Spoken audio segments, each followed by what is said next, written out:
Are you looking for the very best products to protect your digital privacy? Well, Silent Pocket has everything you need to mind the grid with their patented product line of Faraday bags and wallets. Visit silentpocket.com today and receive 15% off your order with discount code SHAREDSECURITY.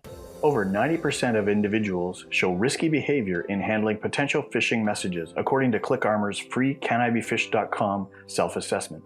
This engaging coronavirus edition of CanIBePhished.com can help identify your team's total vulnerability to phishing attacks that exploit the pandemic situation. So test your own vulnerability to phishing attacks for free now at CanIBePhished.com. Welcome to episode 101 of the Shared Security Monthly Show. And of course, I'm joined with the fabulous Mr. Scott Wright. Hello, Tom. Hello, everybody. Hello. Welcome back. Yes, welcome back. How are things with you up in Ottawa? Not too bad. Not too bad. It's a busy time. And as with you folks, I think things are starting to open up a little bit. People are getting a little more social and seeing more people out. But hopefully that won't trigger a whole lot of more cases of COVID. Yeah, we're getting a little too social here in the United States. Unfortunately, we're, I think, as of this morning, I think we have the highest number of coronavirus cases since April. So depending on where you're at in the country, things are not looking so good. How is it in Ohio relative to the rest of the country? We've luckily stayed pretty flat. Yeah, so that's good. we've gone up a little bit, but also haven't gone down too much either. So we haven't seen a sharp increase like some other states. I think a lot of the Western states like Texas, California, Arizona are really skyrocketing now. But I think it's mainly because the weather is so beautiful now and people are out. It's hard to keep people in, right? Yeah. And, we're pesky Americans that refuse to wear masks and, those are against our rights and our freedom. I love I'm following public freakouts now on Reddit, and it's just like constantly people complaining about wearing the masks and it's unconstitutional. But we also have the freedom to wear a mask as well. So it goes both ways. And it's just lots of great analogies people use. You do. Another Reddit forum I watch is Murdered by Words, and it's the replies to all the people that say stupid things. They're one of the more entertaining parts. So. Yeah, but at least the weather's nice. It's nice here in Cleveland, nice. And it definitely feels like summer. So so it's looking forward to this. So cool. So what do we have on the agenda today for the podcast? So I think we wanted to talk a little bit more in depth about the Earn IT Act. And that's a big thing going on here in the U.S. It may actually have implications to even Canada and beyond, actually, because I know. Could a U.S. law actually affect Canada? You never know. You never know. Yeah. I know. I mean, we are neighbors, Scott. Well, even though our borders are closed, but that's you right. won't let us in, and we won't let you in. So. We used to say we're the world's biggest trading relationship or something like that, right? Yeah. So. I don't know if we can say that anymore. Yeah, we do trade. We're just not allowed to visit you anymore. Yeah, it's hard to control that digital trade. That's right. But we'll talk a little bit about that and what that means to, especially social media companies, which is kind of where the controversy is over that. Cool. All right. Yeah. So we'll talk about the legislation that is impending. That's right. And then I wanted to bring out just a topic about facial recognition. We've mentioned this on the show many times. There's a new story that came out just this week about a problem with some of this facial recognition technology, especially given the riots and the protests that are going on, here in the U.S. and I'm sure even in Canada. I'm sure there's protests all over the world because of recent events. And just wanted to have a chat about, some of the bad things about facial recognition that, in terms of accuracy, let's just say. Yeah. Maybe there's some myths we can sort out too. Maybe. And then I wanted Scott to talk a little bit about his new podcast. Ooh, Can I Be Phished? That sounds exciting. I It can't is wait for that. exciting. It's a very exciting podcast, and I think our listeners will get a lot out of checking out your podcast. And Yeah, well, I hope so. And I think it will sort of help build a little more critical mass for the Tech Blaze podcasting network. that's right, the empire that is slowly growing. Yeah.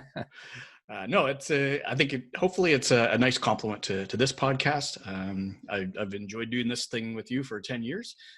Think it's going to be fun to do something sort of focused in the area that ClickArmor is working on, and hopefully get some synergy between the two podcasts going.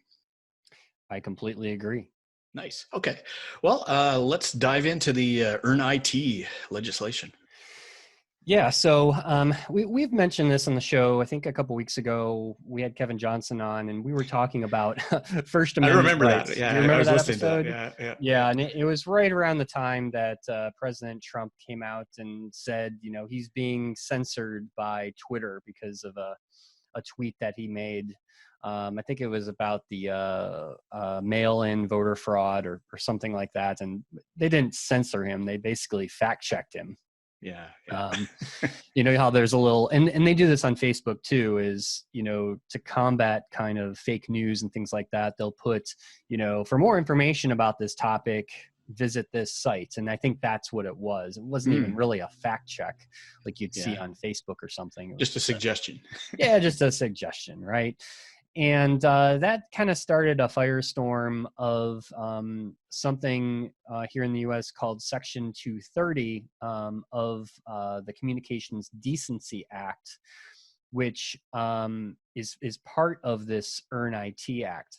And the Earn IT Act basically means is what they want to do is they want to have these best practices, they call them, for removing child exploitation content or other types of things that the government is obviously trying to, enforce laws with, right?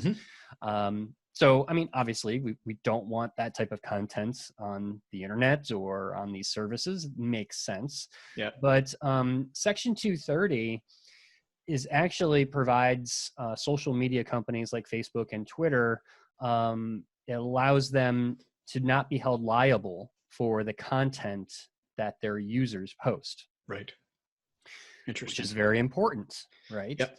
And it's actually not a precedent. If you think about how, at least in Canada, I'm sure it's the same in the States, is what's called a common carrier kind of treatment, right? Where for telephone companies, they can't be held liable for criminals plotting crimes using the telephone system, right? So it's a similar kind of thing. It is.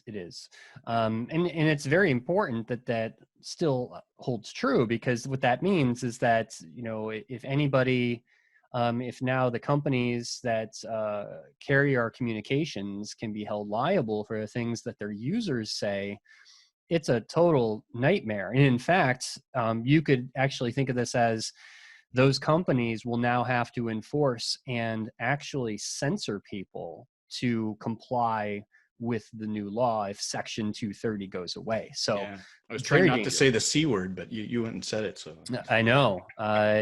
It's very dangerous. So obviously there are a lot of technology groups like the EFF and there's a lot of advocates that want to prevent this from happening. I believe that there was a hearing, I think it was this week, another hearing on that. And there's actually a petition that's going around.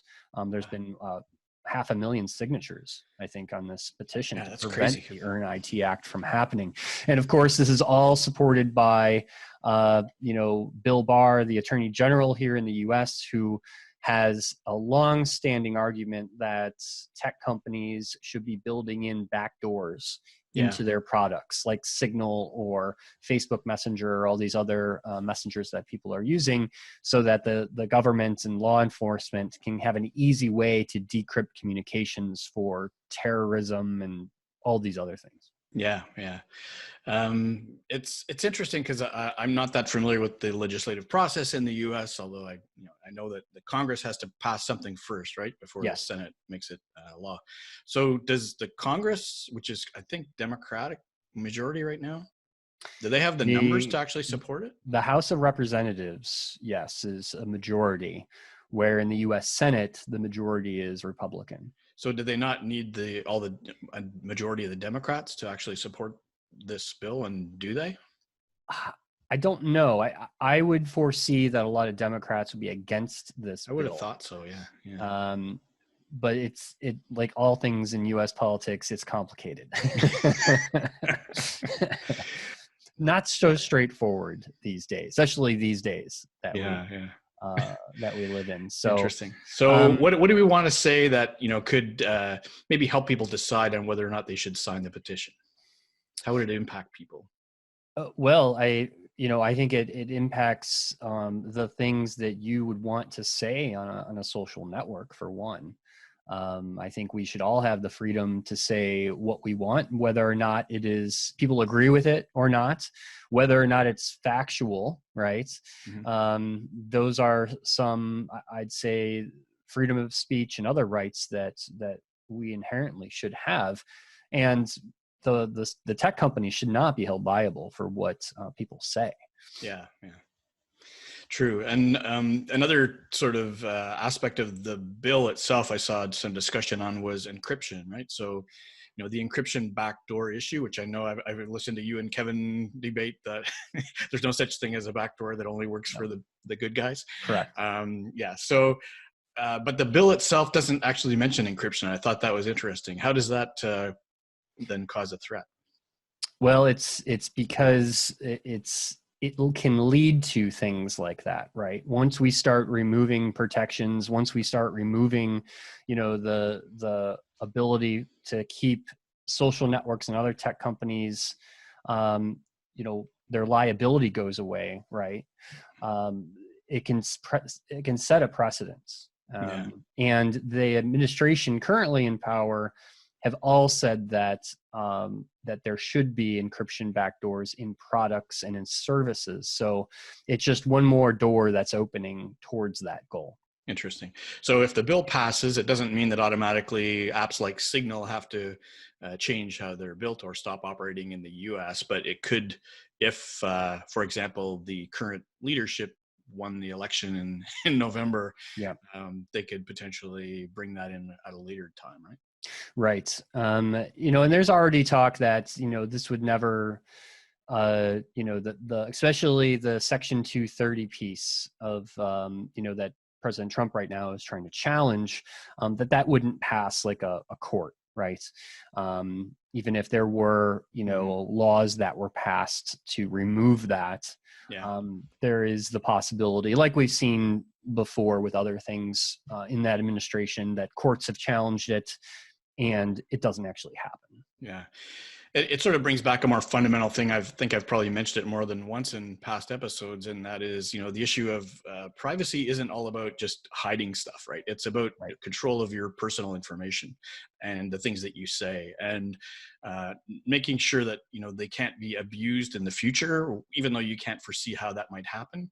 And one of the best talks I've ever seen on that was from Mikko Hyppinen, from F-Secure. I think it was a TED talk from like 2010 or something. But the bottom line was, as soon as you give up a bit of your rights around privacy or any rights to the government, you're never going to get them back. That's right. So that's the bottom line. That is right. So we do encourage people to think about signing that petition. Yes, and we will have links in the show notes to that petition, and of course more information if you're interested on the Earn IT Act. And I always like to reference the EFF has really good information about that, and I definitely encourage those of you in the United States to educate yourself on that and get involved if you can. Awesome, that's great. All right, let's do our part for democracy. And now a word from our sponsor, Edgewise Networks. The biggest problem in security that remains unsolved are flat networks in cloud and data centers, with unprotected attack paths that allow threats to move laterally to cause data breaches.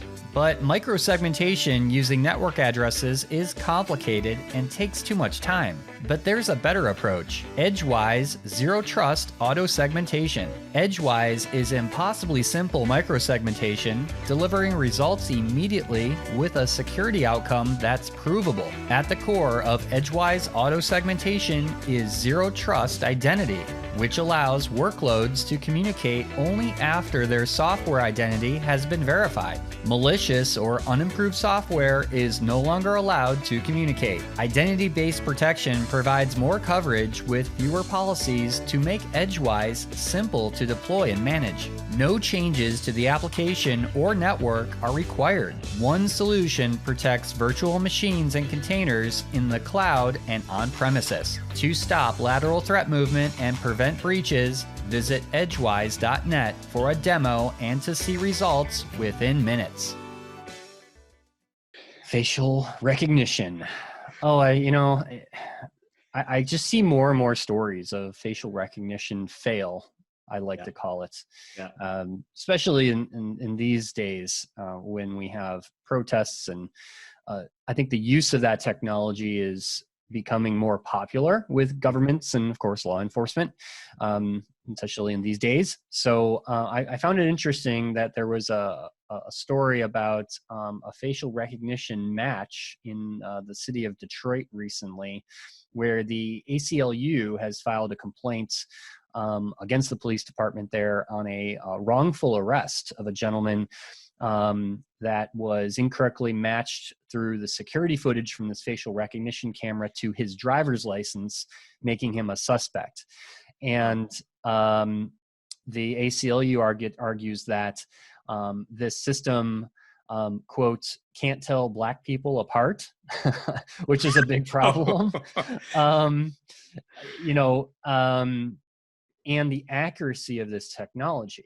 Now, these tech companies that make facial recognition technology will, of course, tout how accurate they are, low false negative and false positive rates. But we all know when these systems are implemented in the real world, there are a huge number of problems. And especially in this heated, climate right now with race and with police and all these things, I don't think we can rely on technology like this to help enforce laws. And the other problem with this was the police just naturally believed that, well, this technology actually works, and we shouldn't question that it could screw up and get things wrong. So you're now accusing someone of a crime, but the camera had gotten the person completely wrong, and they were wrongfully arrested. It's kind of interesting how far we've come, right? From how long ago was it when video footage wasn't necessarily evidence? Yeah. Because, you couldn't prove that it wasn't tampered with or that it was high enough resolution that you could be absolutely sure of who it was. Now you're using AI to guess who it is and then making an arrest based on that, right? So. Right. And this technology is not perfect. It's not the end all be all. It's like we talked on the show before. I mean, I think from a law enforcement perspective, everybody needs to take a step back, right? And, go back to the old traditional ways of how policing and surveillance was done, right? Instead of relying on new technology. And let's keep in mind that this technology is still very, very new. It is, it has not been proven just in the last couple of years where we've seen this rise. I think there are some good things that can come out of this technology, but as you can see, without the right checks and balances, it can be easily abused. Yeah. And, without a bit of a sort of, I call it a trial or a probationary period, it's hard to know what the impacts could be or of making a mistake on some of this stuff. Right.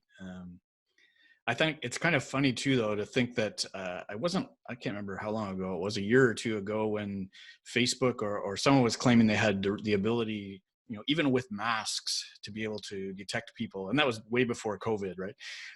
So you could, distinguish between faces, even if they were wearing masks. And of course, that was probably in a limited controlled environment.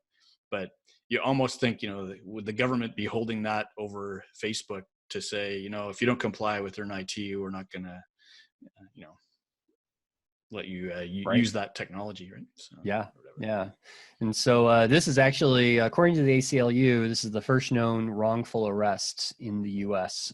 Based on facial recognition. So first of many, I'm sure. It reminded me of a story we did maybe 2 episodes ago about a guy that got arrested, but that was because of Google Street View or something, was it? Yes. He was, so evidence. So there was I guess a house that was robbed in this person's neighborhood. This gentleman was riding his bike past the house where the robbery took place around the same time that the robbery took place. And he was using an app called Runkeeper for his bike ride to track his miles. And the court subpoenaed Google for all the devices that were around this home that was communicating around the time that they suspected the house was robbed. And this gentleman, just wrong time, wrong place, just happened to be riding his bike by. Yeah. And that data from Runkeeper was uploaded to his Google account through the location tracking thing. Wow. Yeah. Another data point around how accurate technology is. Again, that's really scary is, falsely accused of a crime just because you just happen to be in that area, but your location data tells that you were there. So it could make you a suspect. Yep. Yeah. It's anyways, let's all keep our eye on this stuff and make sure that we're, holding them accountable. Which is why I'm a big proponent of a Faraday sleeve, right? Here's one right here. We're going to do an ad now? Cool. Impromptu ad. No, go ahead. No, honestly, these are things, and I talk about Faraday sleeves on the show all the time. I mean, we have a sponsor, Silent Pocket, and this isn't like more than just, sponsoring their products. They are great products, but, these types of devices can really help, eliminates a lot of those threats. If you're, I just did an episode on how to stay secure and private during a protest. And I do recommend using one of these if you're, instead of just shutting your phone off, just stick it in one of these sleeves and you don't have to worry about any cell phone towers or other things trying to track you. So just thinking about that. As long as you're not out on a run hoping to get the data after you're done, you don't want that to be in a silent pocket at that time. But there's so many other applications that are running and devices that are monitoring you that, you don't always think about that. And it's important to know where your data goes. That's the other piece of this. So if you are a runner or a cyclist and you are tracking, that data and your location data, and it's being uploaded to Strava or a Garmin or something like that, you need to be very careful and read those policies, their privacy policies and data handling policies of, where does that data go? I mean, does it go up to Google? Does it go to a third party to do more things with your data? Yeah, for sure. Well, so Scott, you have this new podcast. Yeah, my new baby. Yeah. Did you talk about your new baby? I'll talk about my new baby. And thanks to Tom for helping me set that up, because it's not easy to get all the logistical things. Probably had a list of 40 or 50 things to do, but so it's up and running now. It's the Can I Be Phished podcast, and sort of goes hand in hand with ClickArmor's Can I Be Phished self-assessment, which is the free online phishing self-assessment where you can test yourself or have people test themselves. It just gives people an idea, that there's more to learn probably than what you already know. I've had IT people say, I didn't know about this particular thing to look for in a link to know if it's phishing or not, right? So it's pretty fun. But the idea of the podcast is just to kind of focus in on, currently the biggest risk is phishing. And for every business, I think that's probably the number one attack vector for just about any hack or attack. And so I thought it would be kind of fun to do an unboxing of phishing messages. Unboxing is the cool thing to do on YouTube, right? When you order some new technology, you open it up and you film it as you're opening it up.